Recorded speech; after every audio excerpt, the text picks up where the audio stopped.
So hey guys, welcome to my review of Ultimate Spider-Man issue number 6.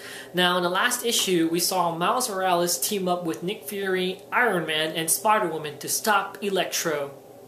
And upon doing so, he has been given a new costume, and he is being watched by S.H.I.E.L.D. And they accept him as a hero now, as a, superhero. So he's given this new costume, which is the black and red costume, which we have seen throughout, the covers of, Ultimate Spider-Man. So now Miles Morales is finally Spider-Man and, accepted and, looked at as the real Spider-Man. Now he is. But yeah, so the issue opens up with Miles' uncle, Uncle Aaron, who is also known as the Prowler. So he's in Mexico meeting up with this Mexican gangster named Scorpion, and he's there for business. Now his gang actually sort of, jumps Uncle Aaron, and basically puts a knife to him and threatens him. And what happens is that we see him shoot off a bunch of, I guess he emits this electrical current and basically shocks everybody around him, besides Scorpion. And, Scorpion says, "Oh, cool gadget. Did you get it from the Tinker?" So basically he has something, he's wearing something around him or inside, on him, that emits electrical currents, or I don't know, maybe spread out electricity, I guess, to shock people. But yeah, but after that we open up with, yes, Miles Morales wearing the black and red Spider-Man costume, and we find out that basically he has been, patrolling New York City for a while now, that he has been, patrolling and, saving people's lives and helping people out, and, he loves it. He loves doing this. And we see him take take out some muggers, like 3 or 4 muggers, and it was a pretty good introduction to the world about people seeing Spider-Man, because it seems like people haven't noticed him yet until now, because the police officers actually caught him and told him to put his hands up and reveal his identity in front of everybody, but he was only stuck there because the lady he saved was holding him down and hugging him, and he couldn't really get out of the way. But finally he did escape, and yeah, of course he escapes. And then we open back up with, Uncle Aaron in Mexico talking to Scorpion about the business they have together, and that, he needs his money because of, he's probably working for him, or he did something. And of course Scorpion, says "Oh, you don't have my package." And actually Aaron does, he does threaten Scorpion that he will hurt people that are important to him that he doesn't want to.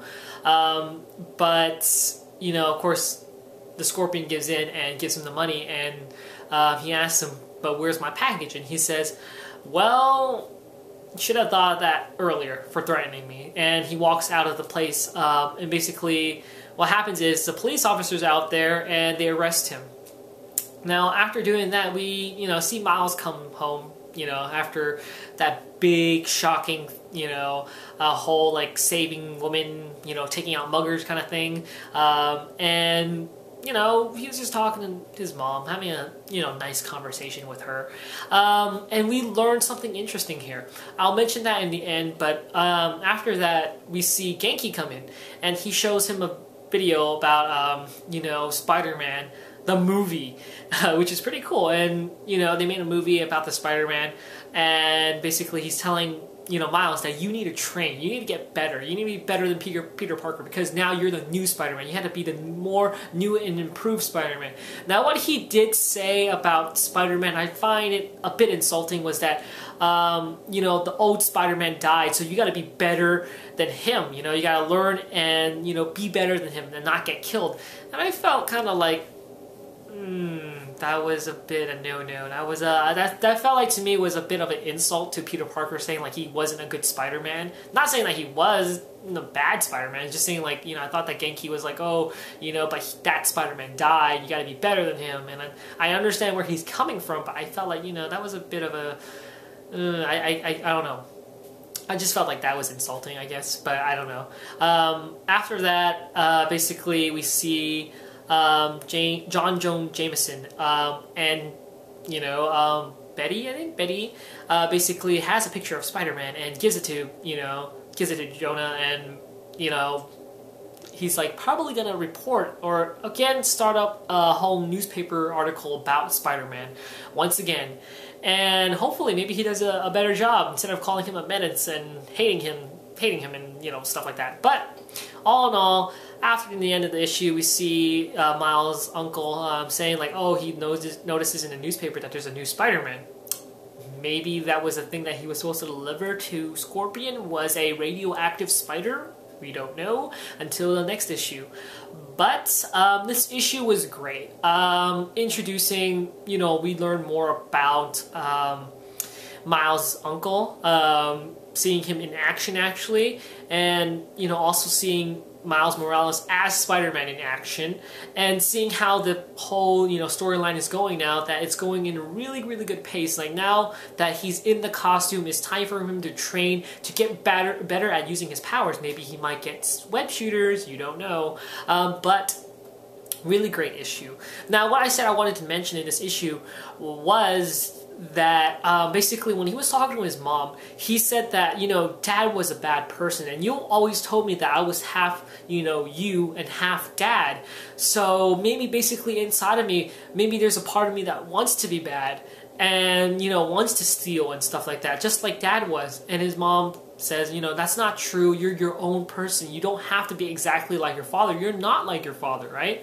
But Miles feels like, oh, but now you tell me this, and now I feel like it's my duty, and I have to fight against this, that feeling that I feel like I'm going to become my dad. And it does bring up a point here, that there is an issue here that Miles has to overcome, was that his dad was a criminal once before, and now him being a hero and all, a symbol of hope and justice, he feels like he's having doubts about himself. Now every hero has their doubts, and he's doubting himself that he can possibly turn into a bad person sooner or later, that he can maybe go off the tracks and become a villain.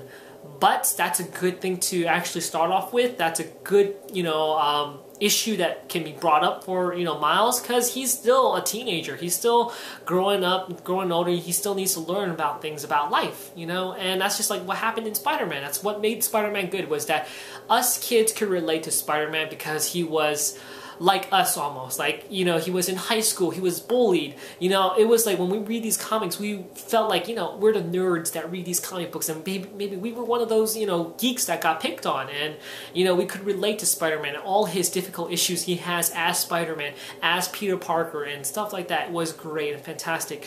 I hope they do the same thing with Miles and, make it really compelling and awesome. So I hope you guys enjoyed this review. I love Ultimate Spider-Man.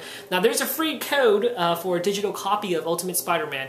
Now, like I said, if you guys want the code, I guess, just message me about it, I guess, and I'll figure out something. But yeah, I hope you guys enjoyed this review, and I'll see you guys later.